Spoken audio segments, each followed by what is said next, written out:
भैया ज्योतिबा फूले मूवी के बारे में। दोस्त, मूवी से अपनी धारणाएं कभी मत बनाना। मैं आपसे कहूं तो एक बार ज्योतिबा फूले जी को आप पढ़ लेना।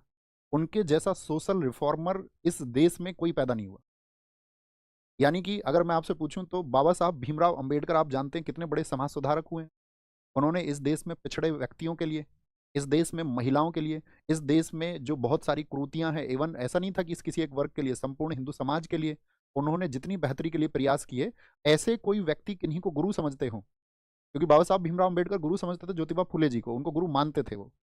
तो जो बाबा साहब भीमराव अंबेडकर जी के भी गुरु हैं, तो आप कम से कम एक बार उनके बारे में अध्ययन करिए कि उन्होंने किस तरह के रिफॉर्म्स किए, किस तरह उन्होंने बच्चियों की शिक्षा को आगे बढ़ाया, किस तरह उन्होंने बच्चियों की जो पिछड़े हालात थे, आप जानते ना स्त्रियों की दशा हमारे देश में कैसी थी, उस स्त्रियों की दशा को उभारने के लिए बाबा फूले जी ने काम किया है।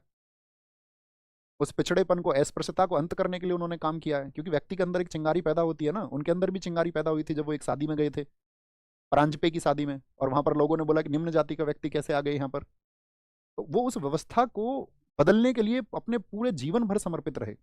अब ऐसा नहीं है कि आप किसी एक मूवी के माध्यम से, या मतलब अगर कुछ सत्य मिलता है तो सीख लेना चाहिए, अगर वहां से कोई सीख मिलती है आपको तो सीखना चाहिए, बेशक सीखना चाहिए। लेकिन बाबा ज्योतिबा फुले जी, उन्होंने जो स्त्रियों के लिए किया या समाज के लिए किया वो हमको याद रखना। और ऐसा नहीं, उनके बहुत सहयोगी साथी भी थे उनके साथ में। आपका जब वो एक दलित वर्ग से जुड़े हुए थे, मतलब कि दलित क्या, वो उस समय पर आपका जो फुले समुदाय है, जिनको माली समुदाय हम कहते थे, उससे जुड़े हुए थे।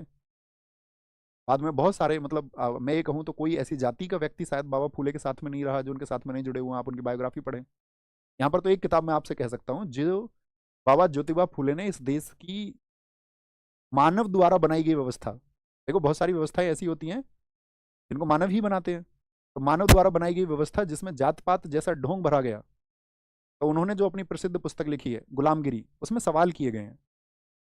तो उस गुलामगिरी बड़ी पतली सी पुस्तक है, आप मुश्किल से देखोगे तो 70-80 पेज की पुस्तक होगी।